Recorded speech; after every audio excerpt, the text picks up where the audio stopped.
ನಮಸ್ಕಾರ ಗೆಳೆಯರೆ. ಅಮೆರಿಕಾದಂತಹ ಪ್ರಬಲ ರಾಷ್ಟ್ರವು ಭಾರತದ ಮೇಲೆ ರಷ್ಯಾದೊಂದಿಗಿನ S-400 ಒಪ್ಪಂದವನ್ನ ರದ್ದುಗೊಳಿಸುವಂತೆ ಒತ್ತಡ ಹೇರಿದ ಆ ಕ್ಷಣವನ್ನ ಒಮ್ಮೆ ಯೋಚನೆ ಮಾಡಿ ನೋಡಿ. ಆದರೆ ಭಾರತವು ಕೇವಲ ತನ್ನ ನಿರ್ಧಾರಕ್ಕೆ ಬದ್ಧವಾಗಿ ಈ ಸಿಸ್ಟಮ್ ಅನ್ನು ಅಳವಡಿಸಿಕೊಂಡಿದ್ದಷ್ಟೇ ಅಲ್ಲದೆ ಈಗ ಅದು ಸ್ವತಃ ತನ್ನ ನೆಲದಲ್ಲಿಯೇ ಇಂತಹ ಪ್ರಬಲವಾದ ಸಿಸ್ಟಮ್ ಅನ್ನ ನಿರ್ಮಿಸಿದೆ. ಇದು ಕೇವಲ ಸಾಮಾನ್ಯ ಮಿಸೈಲ್ಗಳನ್ನಷ್ಟೇ ಅಲ್ಲದೆ ಬ್ಯಾಲಿಸ್ಟಿಕ್ ಮಿಸೈಲ್ಗಳನ್ನು ಕೂಡ ದೊಡ್ಡ ಸವಾಲೆಸೆಯಲಿದೆ. ಭಾರತದ BND ಪ್ರೋಗ್ರಾಂ ಬಗ್ಗೆ ಅಮೆರಿಕದ ರಿಪೋರ್ಟ್ ಅಲ್ಲಿ ಇಡೀ ಜಗತ್ತನ್ನೇ ಬೆಚ್ಚಿ ಬೀಳಿಸುವಂತಹದ್ದೇನು ಬಹಿರಂಗವಾಗಿದೆ. ಚೀನಾ ಮತ್ತು ಅಮೆರಿಕದ ಬಗ್ಗೆ ಮರೆತೇ ಬಿಡಿ, ಭಾರತದ ಈ ಅದ್ಭುತ ತಂತ್ರಜ್ಞಾನವನ್ನ ನೋಡಿ ರಷ್ಯಾ ಕೂಡ ಆಶ್ಚರ್ಯಚಕಿತವಾಗಿದೆ. ಈಗ ಈ ರಷ್ಯಾ ಮತ್ತು ಉಕ್ರೇನ್ ಯುದ್ಧದ ಕಡೆಗೆ ಸ್ವಲ್ಪ ಗಮನ ಕೊಡಿ. ಇದು ಎಂತ ಒಂದು ಯುದ್ಧ ಅಂದ್ರೆ ಕಳೆದ 2 ವರ್ಷಗಳಿಂದ ಟ್ಯಾಂಕರ್ಸ್ಗಳು ಮತ್ತು ಡ್ರೋನ್ಗಳನ್ನ ಬಳಸುತ್ತಲೇ ನಡೆಯುತ್ತಿದೆ. ಆದರೆ ನಿಜವಾದ ಚಿಂತೆಯ ವಿಷಯ ಏನಾಗಿದೆ ಅಂದ್ರೆ ಪುಟಿನ್ ಈಗ ಪರಮಾಣು ಕ್ಷಿಪಣಿಗಳನ್ನ ಬಳಸೋದಕ್ಕೆ ನಿರ್ಧರಿಸಿದ್ದಾರೆ. ಲಂಡನ್ ನಂತಹ ನಗರವನ್ನ ಕೇವಲ 5 ರಿಂದ 6 ನಿಮಿಷಗಳಲ್ಲಿ ನಾಶ ಮಾಡಬಲ್ಲ ಈ ಬ್ಯಾಲಿಸ್ಟಿಕ್ ಕ್ಷಿಪಣಿಗಳನ್ನ ಉಡಾಯಿಸಿದ್ರೆ ಏನಾಗ್ತದೆ ಅನ್ನೋದರ ಬಗ್ಗೆ ಒಮ್ಮೆ ಯೋಚನೆ ಮಾಡಿ ನೋಡಿ. ಯಾಕಂದ್ರೆ ಚೀನಾದಂತಹ ಈ ತಲೆ ಕೆಟ್ಟ ದೇಶವು ಯಾವುದೇ ಸಮಯದಲ್ಲಿ ದಾಳಿ ಮಾಡಬಹುದಾದ್ರಿಂದ ಭಾರತದ ಮೇಲೂ ಇದೇ ರೀತಿಯ ಅಪಾಯ ಎದುರಾಗಬಹುದು. ಆದಾಗ್ಯೂ ಭಾರತವು S-400 ಸಿಸ್ಟಮ್ ಅನ್ನು ಹೊಂದಿದೆ. ಆದರೆ ಬ್ಯಾಲಿಸ್ಟಿಕ್ ಕ್ಷಿಪಣಿಗಳನ್ನು ನಿಲ್ಲಿಸುವಲ್ಲಿ ಅದರ ಸಾಮರ್ಥ್ಯ ಸೀಮಿತವಾಗಿರಬಹುದು. ಆದ್ದರಿಂದ ಭಾರತವು 2022ರಿಂದಲೇ ಅಂತಹ ಮೆಗಾ ಪ್ರಾಜೆಕ್ಟ್ ಅಲ್ಲಿ ಕೆಲಸ ಮಾಡಲು ಪ್ರಾರಂಭಿಸಿತ್ತು. ಹಾಗೂ ಇದು S-400ಗಿಂತ ಹೆಚ್ಚು ಅಡ್ವಾನ್ಸ್ಡ್ ಮತ್ತು ಶಕ್ತಿಶಾಲಿಯಾಗಿದೆ. ಹೌದು, ನಾವು ಭಾರತದ BMD ಶೀಲ್ಡ್ ಬಗ್ಗೆ ಮಾತಾಡ್ತಾ ಇದ್ದೇವೆ. ಅದರ 2ನೇ ಹಂತ ಈಗ ಅಂತಿಮ ಹಂತದಲ್ಲಿದೆ. ಈ ಶೀಲ್ಡ್ನ ಶಕ್ತಿ ಎಷ್ಟಿದೆ ಅಂದ್ರೆ ಅದು ಅಮೆರಿಕದ ಥಾಡ್, ಇಸ್ರೇಲಿ ಐರನ್ ಡೋಮ್ ಮತ್ತು ರಷ್ಯಾದ S-400 ನಂತಹ ವಿಶ್ವದ ಅತ್ಯಂತ ಶಕ್ತಿಶಾಲಿ ಸಿಸ್ಟಮ್ಗಳನ್ನ ಮೀರಿಸಿದೆ.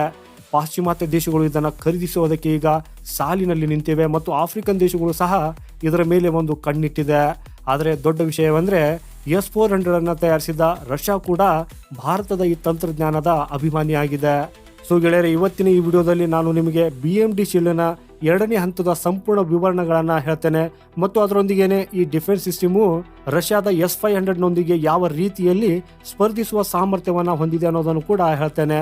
ಆದರೆ ಗೆಳೆಯರೆ, ವಿಡಿಯೋದಲ್ಲಿ ಮುಂದೆ ಹೋಗುವ ಮೊದಲು DRDO ವಿಜ್ಞಾನಿಗಳ ಗೌರವಾರ್ಥವಾಗಿ ಈ ವಿಡಿಯೋ ಲೈಕ್ ಮಾಡಿ ಮತ್ತು ಕಾಮೆಂಟ್ ಬಾಕ್ಸ್ನಲ್ಲಿ ಜೈ ಹಿಂದ್ ಅಂತ ಬರೆಯುವುದನ್ನು ಮರೆಯದಿರಿ.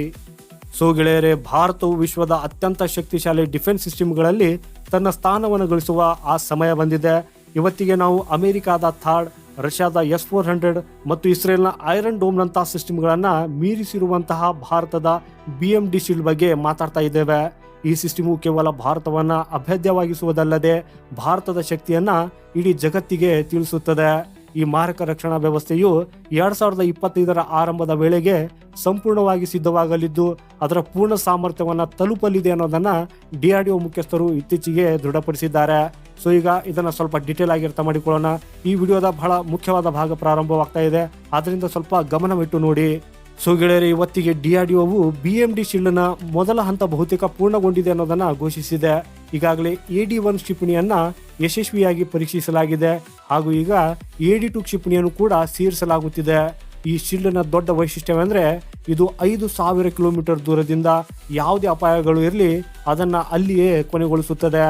ಗೆಳೆಯರೆ, S-400 ಮತ್ತು ಥಾಡ್ ನಂತ ಸಿಸ್ಟಮ್ಗಳು 400 ಕಿಲೋಮೀಟರ್ ವರೆಗಿನ ರೇಂಜ್ ಅನ್ನು ಹೊಂದಿದ್ರು ಭಾರತದ ಈ ಸಿಸ್ಟಮು ಇವುಗಳಿಗಿಂತ 5 ಪಟ್ಟರಷ್ಟು ಹೆಚ್ಚು ಶಕ್ತಿಶಾಲಿಯಾಗಿದೆ. ಒಮ್ಮೆ ಯೋಚನೆ ಮಾಡಿ ನೋಡಿ, ಈ ರೇಂಜ್ ಕೇವಲ ನಂಬರ್ಸ್ ಅಲ್ಲ, ಬದಲಿಗೆ ಇದು ಭಾರತದ ತಾಂತ್ರಿಕ ಪ್ರಗತಿ ಮತ್ತು ಸ್ವಾವಲಂಬನೆಯ ಸಂಕೇತವಾಗಿದೆ. ಗೆಳೆಯರೆ, ನಿಮ್ಮ ಮಾಹಿತಿಗಾಗಿ ಹೇಳೋದಾದ್ರೆ ಈ BMD ಶೀಲ್ಡ್ನ ವಿಶೇಷತೆಯ ಹಿಂದೆ ಹಲವು ಕಾರಣಗಳಿವೆ. ಮೊದಲನೆಯದಾಗಿ ಅದರ ರೇಂಜ್ ಮತ್ತು ನಿಖರತೆಯ ಬಗ್ಗೆ ಮಾತಾಡೋಣ. ಯಾಕಂದ್ರೆ ಆಗ ಮಾತ್ರ ನಿಮಗೆ ಇದು ಯಾಕೆ ಮುಖ್ಯ ಅನ್ನೋದು ಅರ್ಥವಾಗ್ತದೆ. ಆಕ್ಚುಲಿ ಭಾರತವು ಯಾವುದೇ ರೀತಿಯ ಕ್ಷಿಪಣಿಯನ್ನ ನಿಲ್ಲಿಸುವ ಮಲ್ಟಿ ಲೇಯರ್ ಡಿಫೆನ್ಸ್ ಸಿಸ್ಟಮ್ ಅನ್ನ ಅಭಿವೃದ್ಧಿಪಡಿಸಿದೆ. ಅದು ಬ್ಯಾಲಿಸ್ಟಿಕ್ ಮಿಸೈಲ್, ಕ್ರೂಸ್ ಮಿಸೈಲ್ ಅಥವಾ ಹೈಪರ್ಸೋನಿಕ್ ಮಿಸೈಲ್ಗಳಾಗಿರಬಹುದು. ಅಮೆರಿಕದ ಥಾಡ್ ಸಿಸ್ಟಮ್ ಅನ್ನ 1987ರಲ್ಲಿ ಅಭಿವೃದ್ಧಿಪಡಿಸಲಾಯಿತು.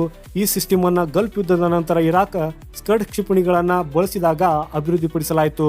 ಆದ್ರೆ ಈಗ ಅದರ ತಂತ್ರಜ್ಞಾನವು ಹಳೆಯದಾಗಿದೆ. ಥಾಡ್ ಸಿಸ್ಟಮು 200 ಕಿಲೋಮೀಟರ್ ದೂರ ಮತ್ತು 150 ಕಿಲೋಮೀಟರ್ ಎತ್ತರದಲ್ಲಿ ಕಾರ್ಯನಿರ್ವಹಿಸುತ್ತದೆ.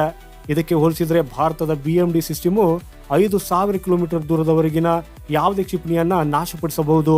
ರಷ್ಯಾದ S-400 ಬ್ಯಾಲಿಸ್ಟಿಕ್ ಕ್ಷಿಪಣಿಗಳು ಕೂಡ ನಿಲ್ಲಿಸುವ ಸಾಮರ್ಥ್ಯವನ್ನು ಹೊಂದಿದೆ, ಆದರೆ ಇದು 400 ಕಿಲೋಮೀಟರ್ ವ್ಯಾಪ್ತಿಯವರೆಗೆ ಸೀಮಿತವಾಗಿದೆ.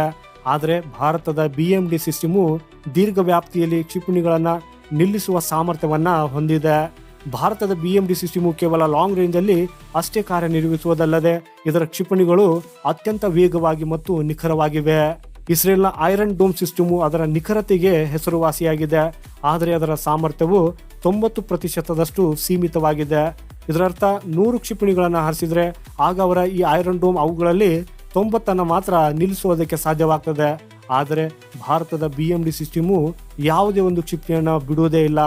ಭಾರತದ ಈ ಸಿಸ್ಟಮು ವಿಭಿನ್ನವಾಗಿರಲು ಮತ್ತು ವಿಶ್ವದಲ್ಲಿ ಎಲ್ಲಕ್ಕಿಂತ ಮುಂದಿರಲು ಇದೇ ಕಾರಣವಾಗಿದೆ. ಈ ಸಿಸ್ಟಮ್ ಅಲ್ಲಿ ಲೇಟೆಸ್ಟ್ ಟೆಕ್ನಾಲಜಿಯನ್ನು ಬಳಸಲಾಗಿದೆ. ಇದರಲ್ಲಿ ಅಡ್ವಾನ್ಸ್ ರೆಡಾರ್ ಸಿಸ್ಟಮ್, ನಿಖರವಾದ ಟ್ರ್ಯಾಕಿಂಗ್ ಹಾಗೂ ಇದು ಹೈ ಸ್ಪೀಡ್ ಮಿಸೈಲ್ ಇಂಟರ್ಸೆಪ್ಟ್ ಅನ್ನ ಒಳಗೊಂಡಿದೆ.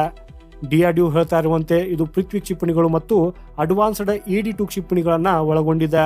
ಇದು 5000 ಕಿಲೋಮೀಟರ್ ದೂರದಿಂದ ಬರುವ ಯಾವುದೇ ಅಪಾಯಗಳನ್ನ ಕ್ಷಣ ಮಾತ್ರದಲ್ಲಿ ನಾಶಪಡಿಸುತ್ತದೆ. ಭಾರತದ ಈ ಸಿಸ್ಟಮ್ ಮಲ್ಟಿಲೇಯರ್ ಡಿಫೆನ್ಸ್ ಅನ್ನ ಆಧರಿಸಿದೆ. ಇದರರ್ಥ ಒಂದು ಕ್ಷಿಪಣಿಯು ಯಾವುದೋ ಕಾರಣದಿಂದಾಗಿ ನಿಲ್ಲಿಸೋದಕ್ಕೆ ಸಾಧ್ಯವಾಗದಿದ್ರೆ ಇನ್ನೊಂದು ಕ್ಷಿಪಣಿ ಅದನ್ನ ತಕ್ಷಣವೇ ನಾಶಪಡಿಸುತ್ತದೆ. ಹಾಗೂ ಈ ಡಿಫೆನ್ಸ್ ಸಿಸ್ಟಮ್ ಅನ್ನ ಪ್ರತಿಯೊಂದು ಸನ್ನಿವೇಶದಲ್ಲೂ ಕಾರ್ಯನಿರ್ವಹಿಸುವ ರೀತಿಯಲ್ಲಿ ವಿನ್ಯಾಸಗೊಳಿಸಲಾಗಿದೆ.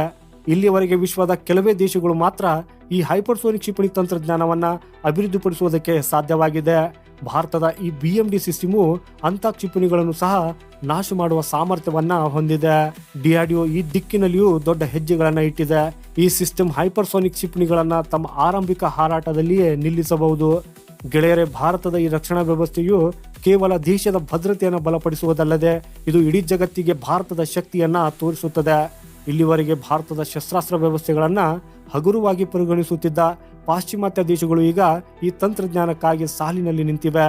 ಆಫ್ರಿಕನ್ ದೇಶಗಳು ಸಹ ಇದನ್ನು ಖರೀದಿಸುವುದಕ್ಕೆ ಉತ್ಸುಕವಾಗಿವೆ. ಇತ್ತೀಚೆಗೆ ಅಮೆರಿಕವು ಭಾರತದ ಈ ತಂತ್ರಜ್ಞಾನವು ತುಂಬಾ ಅಡ್ವಾನ್ಸ್ಡ್ ಮತ್ತು ಪರಿಣಾಮಕಾರಿಯಾಗಿದೆ ಅನ್ನೋದನ್ನ ಹೇಳಿದೆ. ಈ ಕ್ಷೇತ್ರದಲ್ಲಿ ಈಗ ಭಾರತ ಅಮೆರಿಕವನ್ನು ಮೀರಿಸಿದೆ ಅನ್ನೋದನ್ನು ಕೂಡ ಒಪ್ಪಿಕೊಂಡಿದ್ದಾರೆ.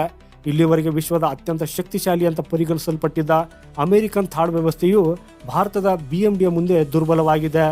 S-400 ತಯಾರಕರಾದ ರಷ್ಯಾ ಕೂಡ ಭಾರತದ ಈ ತಂತ್ರಜ್ಞಾನದಿಂದ ಪ್ರಭಾವಿತವಾಗಿದೆ. ರಷ್ಯಾ ಭಾರತದೊಂದಿಗೆ ಅನೇಕ ಪ್ರಾಜೆಕ್ಟ್ಗಳ ಮೇಲೆ ಕೆಲಸ ಮಾಡಿದೆ. ಆದರೆ ಈಗ ಅವರು ಕೂಡ ಭಾರತದ BMD ಸಿಸ್ಟಮು ಅವರ ತಂತ್ರಜ್ಞಾನಕ್ಕಿಂತಲೂ ಬಹಳ ಮುಂದಿದೆ ಅನ್ನೋದನ್ನ ನಂಬ್ತಾರೆ. ಗೆಳೆಯರೇ, ಇದೆಲ್ಲವೂ ನಮ್ಮ ವಿಜ್ಞಾನಿಗಳ ಕಠಿಣ ಪರಿಶ್ರಮ ಮತ್ತು ಸಮರ್ಪಣೆಯಿಂದ ಸಾಧ್ಯವಾಗಿದೆ. ಹಾಗೂ ಈ ಸಿಸ್ಟಮ್ ಅನ್ನು ಅಭಿವೃದ್ಧಿಪಡಿಸುವುದಕ್ಕೆ ಹಗಲಿರುಳು ಶ್ರಮಿಸಿದ DRDOದ ವಿಜ್ಞಾನಿಗಳೇ ನಿಜವಾದ ವೀರರು. ರಕ್ಷಣಾ ಸಚಿವ ರಾಜನಾಥ್ ಸಿಂಗ್ ಅವರು ಕೂಡ ಇದು ಸ್ವಾವಲಂಬನೆ ಭಾರತದ ಕನಸನ್ನ ನನಸಾಗಿಸುವತ್ತ ಒಂದು ಹೆಜ್ಜೆ ಅನ್ನೋದನ್ನ ಹೇಳಿದ್ದಾರೆ. ಭಾರತದ BMD ಶಿಲ್ ಕೇವಲ ಒಂದು ಡಿಫೆನ್ಸ್ ಸಿಸ್ಟಮ್ ಅಲ್ಲ, ಇದು ಭಾರತದ ಶಕ್ತಿ ಮತ್ತು ಸ್ವಾವಲಂಬನೆಯ ಸಂಕೇತವಾಗಿದ್ದು ಯಾವುದೇ ಬೆದರಿಕೆಗಳು ಇರಲಿ ಅದನ್ನು ಎದುರಿಸುವುದಕ್ಕಾಗಿ ಭಾರತ ಈಗ ಸಂಪೂರ್ಣವಾಗಿ ಸಿದ್ಧವಾಗಿದೆ ಅನ್ನೋದನ್ನ ಇದು ಜಗತ್ತಿಗೆ ತೋರಿಸುತ್ತದೆ. ಗೆಳೆಯರೇ, ಇದು ನಮ್ಮ ದೇಶಕ್ಕೆ ಹೆಮ್ಮೆಯ ಕ್ಷಣ. ಸೊ ಅದಕ್ಕೆ ನಮ್ಮ DRDOನ ವಿಜ್ಞಾನಿಗಳಿಗೆ ಧನ್ಯವಾದ ಹೇಳುವುದಕ್ಕಾಗಿ ಈ ವಿಡಿಯೋನ ಲೈಕ್ ಮಾಡಿ.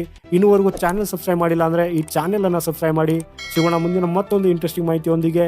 ವಂದೇ ಮಾತರಂ. ಭಾರತ್ ಮಾತಾ ಕಿ ಜೈ.